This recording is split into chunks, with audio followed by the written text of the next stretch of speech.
রোজা রেখে যে ব্যক্তি মিথ্যা কথা, মিথ্যা কাজ মানে পাপ কাজ, অন্যায় কাজ ছাড়তে পারলো না, তার না খেয়ে থাকা, না পান করে থাকাতে আল্লাহর কিছু যায় আসে না। তার ওই রোজার আল্লাহর কোনো প্রয়োজন নাই। এটা জাস্ট উপোস, এটা জাস্ট অনাহার, জাস্ট আমি পানি খাইনি, আমি খাবার দাবার গ্রহণ করিনি, দ্যাটস ইট, এতটুকুই। এটা আল্লাহর কিছু যায় আসে না।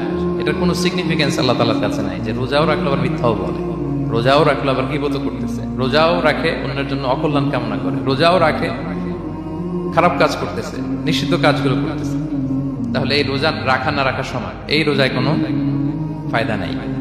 একটা ওয়ার্নিং পাওয়া গেছে না এখানে, যে ওয়ার্নিং, রোজা রেখে সাবধান, কোনো পাপ কাজের সাথে জড়ানো যাবে। আরেকটা ভয়ঙ্কর ওয়ার্নিং, যেটা বেসিকলি রাসূল সাল্লাল্লাহু আলাইহি ওয়াসাল্লামের পক্ষ থেকে গভীর হুঁশিয়ারি এবং বদদোয়া, বেসিকলি খুবই ভয়ঙ্কর এই বর্ণনাটা।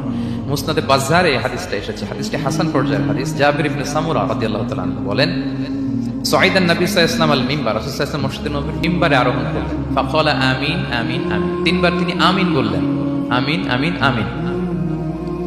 ফালাম্মা নাযালা সুইলা আন যালিক, যখন নেমে আসলেন জিজ্ঞেস করা হলো, রাসূল সাল্লাল্লাহু আলাইহি ওয়াসাল্লাম আপনি আমিন আমিন আমিন বললেন, এমন তো করতে দেখি না কখনো, কেন বললেন? ফাকালা, রাসূল সাল্লাল্লাহু আলাইহি ওয়াসাল্লাম বললেন, আতানি জিবরিল, জিবরাইল একটু আগে আমার কাছে এসেছে। ওয়াকাল, এবং বলেছে, রহিমা আনফুমরিইন আদরাকা রমাদানা ফালাম ইউগফার লাহ, ওই ব্যক্তির ধ্বংস হোক যে রমাদান পেল কিন্তু নিজের জীবনের গুনাহ ক্ষমা করাতে পারল না।